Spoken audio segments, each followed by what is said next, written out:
Cruzeiro Esporte Clube é campeão mineiro pela terceira vez consecutiva, quarta na sua história, e são 4 títulos em 7 disputados. É realmente uma hegemonia no estado de Minas Gerais quando se fala de futebol feminino. Depois de vencer o jogo da ida por 4-0, numa atuação absoluta para cima do América Mineiro, as cabulosas ficam no empate ali na Arena Gregorão, mas um empate num jogo em que não correram grandes riscos. Em nenhum momento esse título pareceu ameaçado, mesmo o América Mineiro mexendo no time, tendo uma postura diferente. Nada foi suficiente para estragar a festa das cabulosas junto com a torcida do Cruzeiro. Melhor temporada da história do futebol feminino do clube. E se as coisas seguirem sendo feitas como estão sendo feitas até aqui, melhor temporada da história do clube até aqui, não tenho dúvidas. Então, antes de começar a falar sobre o jogo, fica os parabéns para a família Lourenço, para a diretoria do Cruzeiro, principalmente na figura da Bárbara Fonseca, mas todo mundo que trabalha junto com ela, toda a comissão técnica liderada pelo treinador Jonas Urias, e claro, principalmente para esse grupo de atletas que nos entregaram resultados esportivos extraordinários nessa temporada, muito acima das minhas expectativas pessoais, e que de brinde nos entregaram no ano de 2026 uma competição a mais, um calendário recheado. Sabemos que ontem foi a despedida de muitas delas, então fica aqui o agradecimento pela temporada 25 e o que será 26, porque tem muito a ver com essa construção que foi feita esse ano. Então, de cara, parabéns a todos e todas, e vamos falar sobre esse jogo. Bom, eu lembro que eu comentei aqui no pré-jogo que se eu fizesse parte da comissão técnica do América Mineiro, eu tentaria alguma coisa diferente para essa partida, seja com relação à escalação, disposição tática e, obviamente, postura, porque você perdendo de 4-0, francamente, você não tem lá muita coisa a mais a perder. Então, era necessário arriscar, era necessário tentar fazer alguma coisa diferente. E o Jorge Vitor, técnico do América, que havia cumprido suspensão no jogo da ida, de fato, fez algumas mudanças nessa equipe. Na semana passada, em campo, o time do América parecia espelhar aquele 3-5-2 que o Cruzeiro utiliza habitualmente e utilizou ontem também, inclusive. Mas dessa vez ele fez algumas mudanças. Ele tira a Rafa Leves, que é meio-campista articuladora da equipe do América, ela usa a camisa 10 e joga como uma camisa 10 mesmo, e coloca mais uma atacante. Então o América joga com uma linha de 3 zagueiras, 2 alas, só que somente 2 meio-campistas, volantes mesmo, e 3 atacantes. E aí ele faz mais algumas alterações, por exemplo, a Gadu não entra de titular nessa partida, a Soraya entra no lugar dela, não é algo exatamente inédito, já fez em outras oportunidades, inclusive nesse Campeonato Mineiro. E a Ana Flávia, primeira volante, camisa 5 desse time do América, também é sacada para a entrada da Daisy. Quando eu vi a escalação, a sensação que eu tinha era que o América ia tentar ser um pouco mais forte no meio-campo, um pouco mais físico, marcar bastante, então ter uma postura mais aguerrida sem a bola, e com a bola nos pés, não necessariamente fazer com que esse jogo passasse tanto pelo meio-campo, tentar explorar essas alas, que são laterais, mas jogam de alas nesse time do América, e a velocidade desse ataque, né? Colocou jogadoras para jogar principalmente pelas pontas muito rápidas, e a Pimenta ali na referência. Então, um time que de repente ia tentar marcar muito forte com a bola nos pés, explorar transições, explorar as laterais do campo,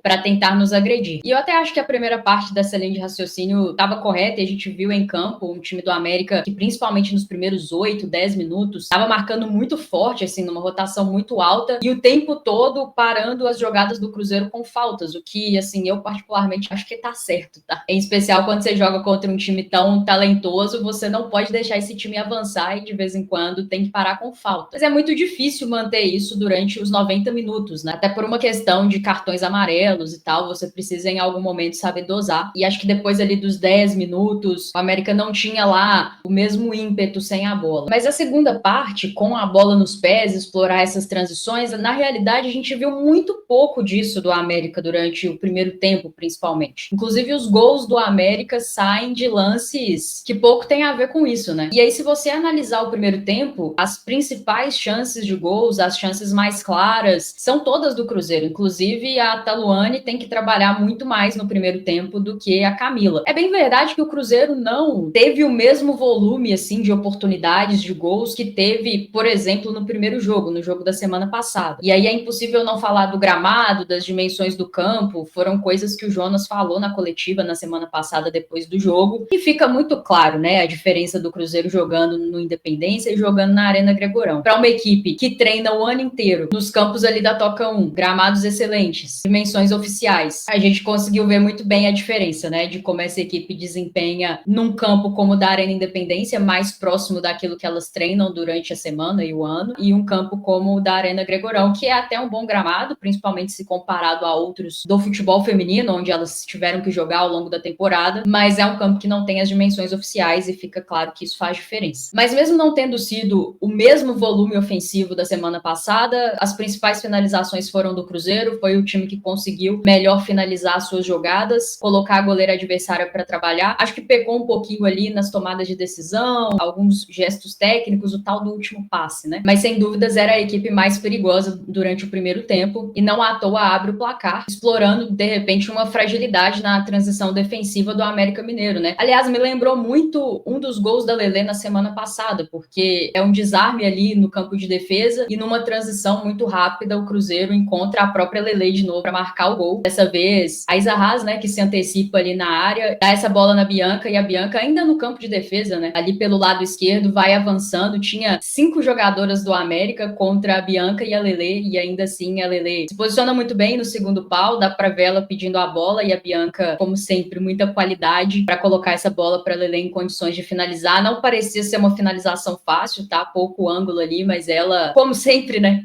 muita qualidade para guardar no fundo das redes da Taluane. O Cruzeiro abre o placar ali mais ou menos 25 minutos, né, do primeiro tempo. Um jogo que não era lá vistoso, bonito de se ver, como foi, por exemplo, na semana passada, mas que era muito controlado. E que seguia para ser controlado, mas aí acho que o Cruzeiro dá 2 vacilos ali que acabam facilitando a vida do América e o América acaba encontrando 2 gols. O primeiro gol do América, a Lohane finaliza de muito longe, né? A Lohane é zagueira e, assim, com todo o respeito à atleta, mas eu tenho certeza que se a gente procurar os gols que ela fez na carreira, dificilmente vai ter um igual ao de ontem, assim. É um chute de raríssima felicidade, sem chance para Camila defender, mas o Cruzeiro dá espaço para ela finalizar, né? Para ela experimentar.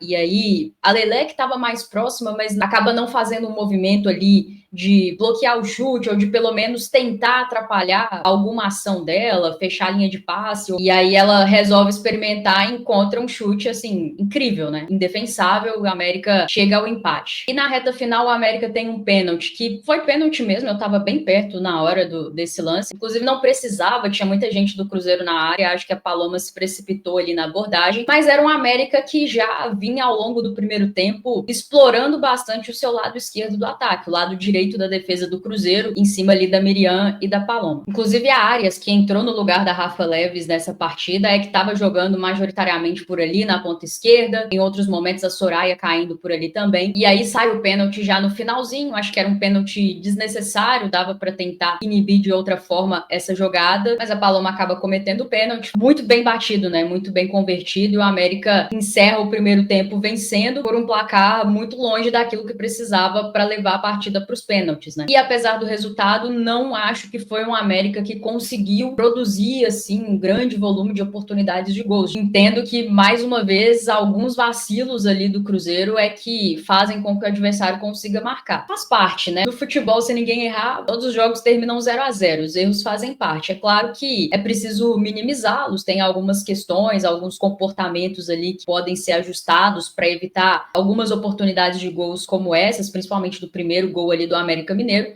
mas tem também o mérito do adversário, um pouquinho de sorte aqui e ali, enfim. Mas apesar dessa derrota parcial do primeiro tempo, não foi um jogo em que o Cruzeiro corria grandes riscos ou que parecia ter a sua vantagem verdadeiramente ameaçada. Incomoda um pouquinho, né, tomar os gols, e em especial gols em que você sente que a equipe poderia ter evitado, que foi muito mais um demérito nosso do que propriamente um mérito do adversário de criar essas oportunidades, mas também acho exagerado falar que o primeiro tempo do Cruzeiro foi ruim ou que o do América foi melhor do que o do Cruzeiro, se a gente olhar para o que foi o jogo, para além do placar nesses primeiros 45 minutos. No segundo tempo, o Jorge Vitor volta com a Rafa Leves no lugar da Daisy, inclusive a primeira boa oportunidade de gol do segundo tempo é do América Mineiro com ela, assim, uma bela finalização, acaba passando ali por cima do travessão, mas foi bem perto. Se toma um gol ali, acho que a coisa poderia ficar um pouco esquisita, apesar da vantagem ainda ser grande, mas aos poucos o cenário volta àquilo que nós vimos no primeiro tempo, assim, um Cruzeiro rondando bastante a área do América Mineiro, criando as suas oportunidades oportunidades, pecando um pouco ali na finalização das jogadas. Talvez esse tenha sido o principal fator para o Cruzeiro não conseguir criar um volume maior de oportunidades claras, assim, de gol. Pecando um pouquinho na tomada de decisão, pecando um pouquinho em gesto técnico. Acho que a Miriam dessa vez não esteve tão bem quanto esteve nos últimos jogos. Acabou tomando algumas decisões equivocadas ali quando teve a bola e por isso o Cruzeiro acabou desperdiçando algumas boas chegadas. Mas ainda assim era um Cruzeiro que chegava mais do que o América Mineiro durante o segundo tempo, até que vem o lance do pênalti. O América Mineiro reclama muito do pênalti, mas assim, foi muito pênalti, né, gente? Se não me engano, é a Mari Andrade que faz esse pênalti na Gabi, e assim, eu até entendo, porque eu também sou muito fã de Gabi Soares. Sempre que tem oportunidade, quero abraçá-la, e quem não quer ganhar uma camisa de Gabi Soares, mas, poxa, não pode, né, fazer aquilo ali dentro da área, pênalti. E a Bianca, mais uma vez, convertendo muito bem um pênalti para o Cruzeiro, né? A Luane veio de boas defesas de pênalti na semifinal, mas a Bianca bateu 2 nela e tem 100% de aproveitamento. E assim, deslocou ela completamente na cobrança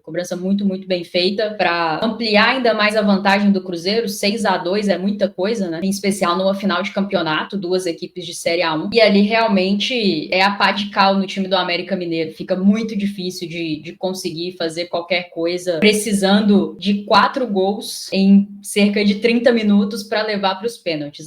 Qualquer equipe sentiria. E aí, apesar de uma ou outra finalização do América Mineiro até a reta final, o Cruzeiro também faz muitas substituições, né? Tem um momento ali do segundo tempo que o Jonas saca 4 jogadoras de todos os setores do campo, então é óbvio que o time sente um pouco. Eu tenho batido muito nessa tecla aqui durante o Campeonato Mineiro, né? Fica claro que quando ele faz muitas substituições assim ao mesmo tempo, o time cai um pouco e eu entendo que é natural, até por uma questão de organização, para além de aspectos técnicos, mas ainda assim a equipe tem o seu mérito de controlar o jogo até o final, segurar o resultado até o final e encerra a temporada sem perder na Arena Gregorão, né? Somente vitórias e empates nesse estádio. Mais uma vez, sagra-se campeã mineira de forma invicta, título merecido, incontestável da equipe que é a melhor equipe da competição. O Cruzeiro é o melhor time de futebol feminino do estado. Não foi brilhante ao longo da campanha desse estadual, muito longe disso. Falamos sobre isso aqui ao longo da programação da Samuca TV, mas ficou muito claro no campo que mesmo quando não foi brilhante, foi superior aos seus adversários, soube se impor nos momentos certos e fez uma grande final diante do América Mineiro. O que o Cruzeiro fez ali no primeiro jogo é aquele tipo de partida irretocável da equipe. E nesse segundo jogo era preciso controlar o ímpeto do adversário, aproveitar bem os erros desse adversário, e o Cruzeiro fez isso principalmente no seu primeiro gol, numa transição, aumenta a sua vantagem. Não sei nem se dá para falar que encaminha o título, né, porque já tá muito bem encaminhado, mas torna a vida do América Mineiro muito mais difícil, que mesmo conseguindo marcar 2 gols, não chega nem perto de ameaçar o título do Cruzeiro. Mais uma vez, todo mundo de parabéns pelo campeonato que fez, pela temporada que fez. Quando você é o claro favorito, assim, a vencer uma competição, a régua de avaliação costuma ser mais alta, e o Cruzeiro teve que lidar com isso, o peso da responsabilidade em todos os jogos, de ser o time que precisava vencer, que por consequência precisava pôr a bola no chão, propor o jogo, e seria avaliado não só pelo resultado, mas pelas performances. Então, foi um campeonato mineiro, na minha opinião, um pouco diferente por conta disso para o Cruzeiro. Entendo que nas outras edições, talvez a avaliação era menos sobre performance do que foi nessa temporada, mas isso faz parte da evolução da modalidade dentro do clube. Entendo que quanto melhor e mais competitivo for o time do Cruzeiro, mais a régua de avaliação vai subir, e isso é algo muito positivo. Significa que estamos no caminho certo para ter um time competitivo a nível nacional e naturalmente aqui no estado, em especial enquanto as outras equipes não conseguem se organizar e chegar no nível parecido com o do Cruzeiro de competitividade. A tendência é que essa equipe entre como favorita e com muita responsabilidade no Campeonato Mineiro, e aí vai ter que lidar com isso, com esse lugar de protagonismo. Mas a minha avaliação é muito positiva dessa, digamos assim, primeira experiência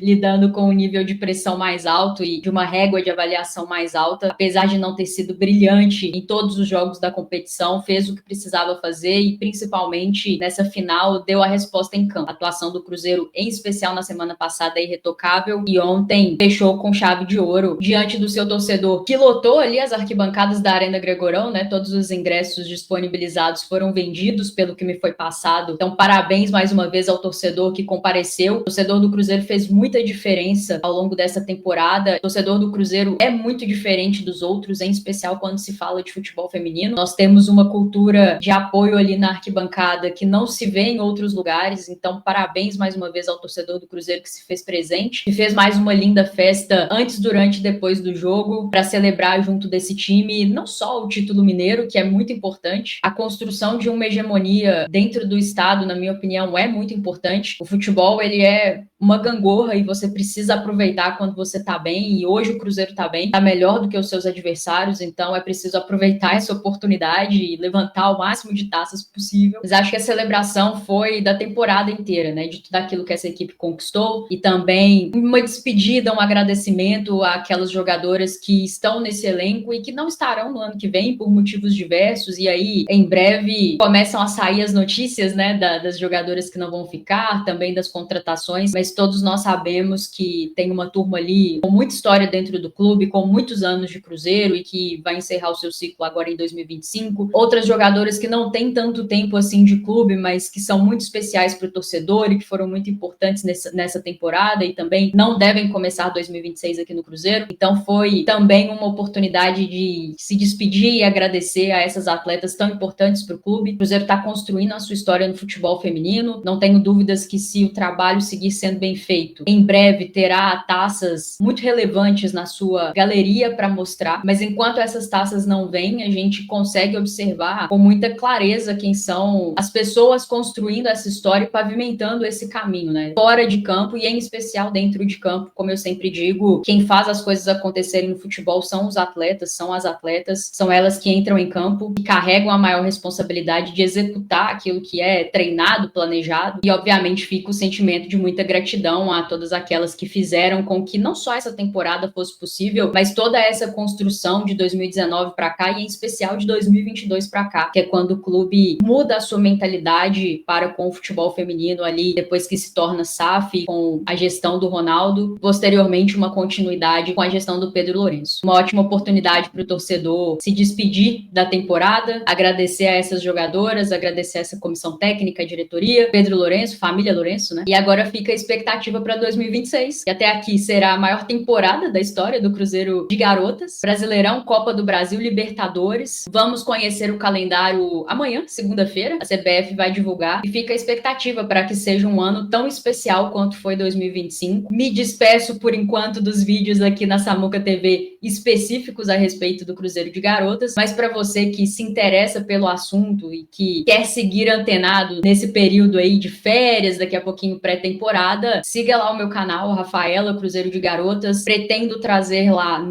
nesse período análise sobre as contratações, análise sobre o elenco do Cruzeiro, análise sobre o calendário, de repente falar sobre os nossos adversários também e onde esse time do Cruzeiro pode chegar. Mas aí eu vou esperar todas as contratações e as saídas serem anunciadas oficialmente pelo clube. Então, em breve, na virada do ano aí, a gente já deve ter condições de fazer isso. Mas agora é descansar, né? A turma lá tá de férias, eu vou tirar uns diazinhos também de férias de Cruzeiro de Garotas, mas em breve estamos de volta. E no mais, agradecer muito o Samuel, o Thiago Matar, a Samuca TV como um todo pelo espaço para falar sobre o futebol feminino do Cruzeiro aqui nesse lugar tão especial que é a Casa da Nação Azul. E agradecer também a toda a audiência, todo mundo que separou uns minutinhos ao longo dessa temporada para assistir os vídeos de pré e de pós-jogo delas, todo mundo que mandou boas energias de casa, todo mundo que pôde comparecer nos jogos delas, seja no Castor, no Gregorão, Independência, nos jogos em São Paulo, né, Canindé, Barueri, Neoquímica Arena. Acho que fomos muito, muito felizes nessa temporada. Resultado a gente não controla, né, e os nossos adversários têm os seus méritos também, mas independente de qualquer coisa, acho que foi muito especial. E o compromisso aqui da Samuca TV e o meu compromisso é seguir cobrindo o futebol feminino do clube da melhor maneira possível, do jeito que esse projeto merece, do jeito que o torcedor do Cruzeiro merece, e seguimos juntos em 2026. Então é isso. Cruzeiro de Garotas no topo. Um abraço. Até mais.